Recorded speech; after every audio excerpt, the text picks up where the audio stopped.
नमस्कार. या विशेष विश्लेषणात सर्वांचे खूप खूप स्वागत आहे.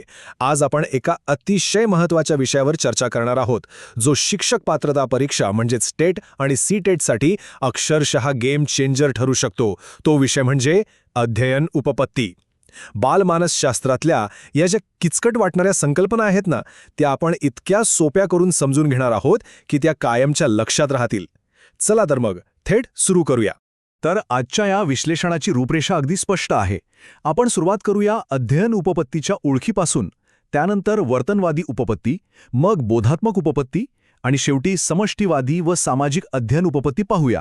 आणि हो, सगळ्यात शेवटी एक क्विक रिव्हिजन आणि मास्टर तक्तासुद्धा आहेच, जेणेकरून सगळं काही पक्कं होईल. आता सुरू करूया आपला पहिला विभाग, अध्ययन उपपत्ती, महत्त्वाची ओळख. या सर्व परीक्षांचा खरा पाया म्हणजे मानवी मन नेमकं कसं शिकतं हे समजून घेणं. आणि हेच रहस्य उलगडण्यासाठी आपल्याला वेगवेगळ्या मानसशास्त्रीय दृष्टिकोनांचा अभ्यास करणं अत्यंत गरजेचं आहे. चला वळूया दुसऱ्या विभागाकडे, वर्तनवादी उपपत्ती. याला आपण द मेकॅनिकल माइंड असंही म्हणू शकतो. कारण या दृष्टिकोनानुसार शिकणं म्हणजे दुसरं तिसरं काही नसून फक्त सभोवतालच्या परिस्थितीला दिलेली एक बाह्य आणि दृश्यमान प्रतिक्रिया असते. म्हणजे आपलं मन एखाद्या यंत्रासारखं बाह्य उद्दीपकांना कसा प्रतिसाद देतं हेच आपण यात पाहणार आहोत. आता यातली सर्वात रंजक गोष्ट कोणती माहितीये? एडवर्ड थॉर्नडाईक यांची प्रयत्न प्रमाद उपपत्ती. त्यांनी उद्दीपक प्रतिसाद म्हणजेच SR बॉन्डची संकल्पना मांडली. त्यांनी काय केलं तर एका पझल बॉक्समध्ये एका भुकेलेल्या मांजराला ठेवलं आणि बाहेर एक मासा ठेवला. या प्रयोगातून त्यांनी अगदी स्पष्टपणे दाखवून दिलं की अनेक चुका केल्यानंतर प्रयत्नांती यश मिळतंच आणि हा जो SR बॉन्ड आहे तो अधिक घट्ट होतो. आणि याच प्रयोगाच्या आधारे थॉर्नडाईक यांनी अध्ययनाचे 3 अत्यंत महत्त्वाचे नियम जगासमोर मांडले. पहिला सज्जतेचा नियम, दुसरा सरावाचा नियम आणि तिसरा परिणामाचा नियम. विचार करा, आपण सायकल चालवायला शिकतो किंवा पाढेपाठ करतो तेव्हा शारीरिक आणि मानसिक सज्जता, सततचा सराव आणि त्यातून मिळणारं यश किंवा समाधान का आवश्यक असतं, या प्रश्नाचं अगदी अचूक उत्तर आपल्याला या 3 नियमांतून मिळतं. आता आपण इवान पॅव्लोव यांच्या त्या जगप्रसिद्ध प्रयोगाकडे वळूया. त्यांनी कुत्र्यावर केलेल्या प्रयोगात हे सिद्ध केलं की अन्नासारख्या नैसर्गिक उद्दीपकाची जागा एक कृत्रिम घंटा कशी घेऊ शकते. हे खरोखरच आश्चर्यकारक आहे. या अभिजात अभिसंधान तंत्राचा वर्गामध्ये खूप कल्पकतेने वापर करता येतो, विशेषतः विद्यार्थ्यांच्या मनातील अकारण भीती दूर करण्यासाठी आणि त्यांच्यात सकारात्मक सवयी रुजवण्यासाठी हे तंत्र अतिशय प्रभावी ठरतं. हेच तत्त्व BF स्किनर यांनी आणखी एक पाऊल पुढे नेलं. त्यांनी उंदीर आणि कबुतरांवर प्रयोग केले आणि साधक अभिसंधान ही उपपत्ती मांडली. त्यांचा मुख्य विचार असा होता की व्यक्तीचं भविष्यातलं वर्तन हे पूर्णपणे त्याच्या आधीच्या वर्तनाच्या परिणामांवर अवलंबून असतं. थोडक्यात सांगायचं तर जे पेरलं त्याचाच परिणाम पुढे दिसेल. आणि इथूनच समोर येते प्रबलीकरण म्हणजेच रेन्फोर्समेंटची संकल्पना. हे अगदी सोपं आहे. सकारात्मक प्रबलीकरण म्हणून बक्षीस देणं किंवा नकारात्मक प्रबलीकरण म्हणून एखादी त्रासदायक गोष्ट काढून घेणं, या दोन्ही कृती वर्तनाला एक विशिष्ट दिशा देतात. म्हणूनच तर क्रमन्वित अध्ययन किंवा विद्यार्थ्यांना योग्य वेळी दिलेली शाबासकी एवढी यशस्वी का ठरते याचे हे एक उत्तम उदाहरण आहे. पण आता इथे एक अतिशय मोठा आणि महत्त्वाचा प्रश्न उभा राहतो. आपलं हे मानवी मन खरोखरच फक्त बाह्य गोष्टींना प्रतिक्रिया देणारं एखादं यंत्र आहे का? की या शिकण्याच्या संपूर्ण प्रक्रियेत आपला सक्रिय विचार, आपली बुद्धिमत्ता आणि तर्क यांचाही तितकाच मोठा वाटा असतो? काय वाटतं? याच प्रश्नाचं उत्तर शोधण्यासाठी आपण तिसऱ्या विभागाकडे वळूया, बोधात्मक उपपत्ती.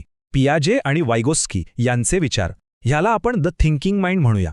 कारण या उपपत्ती असा ठाम युक्तिवाद करतात की शिकण्याच्या प्रक्रियेत मानवी मेंदूचा तर्क आणि सक्रिय बुद्धिमत्ता ह्या गोष्टी सर्वात महत्त्वाची भूमिका बजावतात. यातलं सर्वात पहिलं आणि मोठं नाव म्हणजे जीन पियाजे. पियाजे यांचा दृष्टिकोन अगदी वेगळा होता.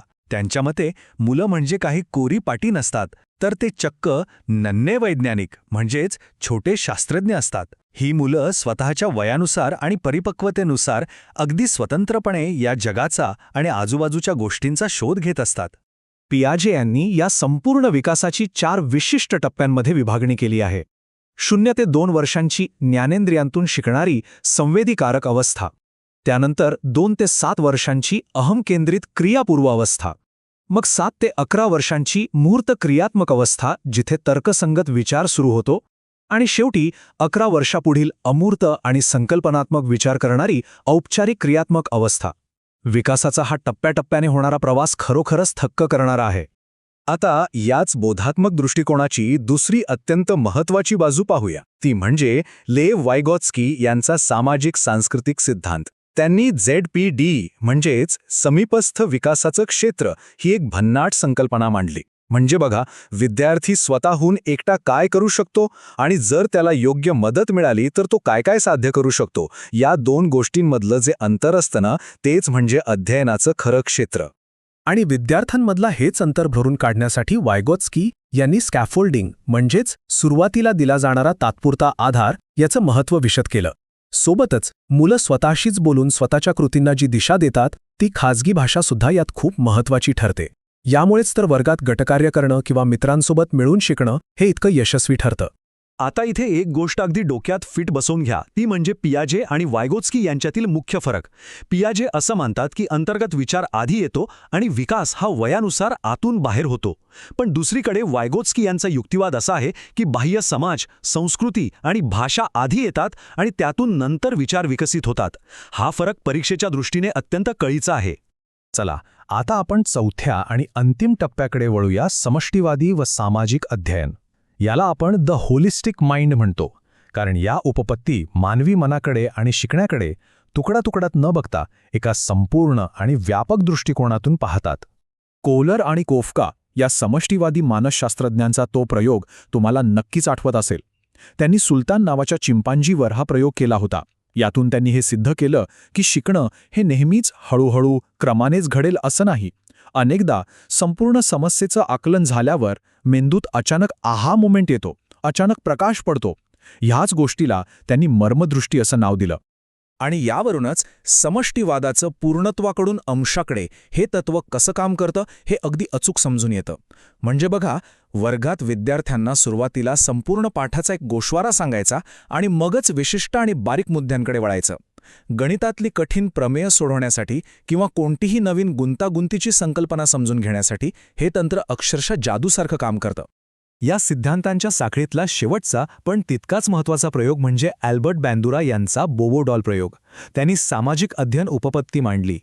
त्यांच्या मते विद्यार्थी फक्त स्वतःच्या प्रत्यक्ष अनुभवातून शिकत नाहीत, तर ते आजूबाजूच्या लोकांचं निरीक्षण आणि अनुकरण करून भरपूर गोष्टी शिकतात. आणि म्हणूनच वर्गात शिक्षकांवर स्वतःचं वर्तन आदर्श ठेवण्याची खूप मोठी जबाबदारी असते, कारण विद्यार्थी सतत त्यांना फॉलो करत असतात. तर आता आपण पोहोचलोय आपल्या 5व्या विभागावर, क्विक रिव्हिजन आणि मास्टर तक्ता. आत्तापर्यंत आपण या ज्या सर्व आश्चर्यकारक उपपत्ती पाहिल्या आहेत, त्या सगळ्या आपण आता एकाच तक्त्यामध्ये एकत्र करणार आहोत, जेणेकरून हे सगळं ज्ञान एका झटक्यात पक्क होईल. बघा, हा तक्ता म्हणजे खऱ्या अर्थाने या संपूर्ण विश्लेषणाचं सार आहे. एक मास्टर की आहे. थॉर्नडाईकचे प्रयत्नप्रमाद आणि मांजर, पावलावचे अभिसंधान आणि कुत्रा, पियाजे आणि वायगॉत्स्की यांच्या संज्ञा ते थेट बांदुराच्या अनुकरणापर्यंत सगळं काही इथे एकाच ठिकाणी आहे. परीक्षेच्या पेपरमध्ये हे विशिष्ट शब्द म्हणजेच कीवर्ड्स दिसले की तुम्हाला योग्य उत्तर शोधायला काही सेकंदही लागणार नाहीत. नक्की लक्ष देऊन पहा. तर या विश्लेषणाचा समारोप करताना एका अतिशय कळीच्या प्रश्नावर आपण सर्वांनी विचार करणं आवश्यक आहे. या सर्व अध्ययन उपपत्तींचं जे सखोल ज्ञान आपण आज मिळवलं आहे, त्याचा वापर करून भविष्यातील शिक्षकांना अधिक सक्षम करण्यासाठी आपण उपयोजनात्मक म्हणजेच ॲप्लिकेशन बेस्ड प्रश्नांची निर्मिती कशी करू शकतो. विचार करण्यासारखी गोष्ट आहे ना? ह्याच विचारासोबत आज आपण इथेच थांबूया. हे विश्लेषण पाहिल्याबद्दल खूप खूप धन्यवाद.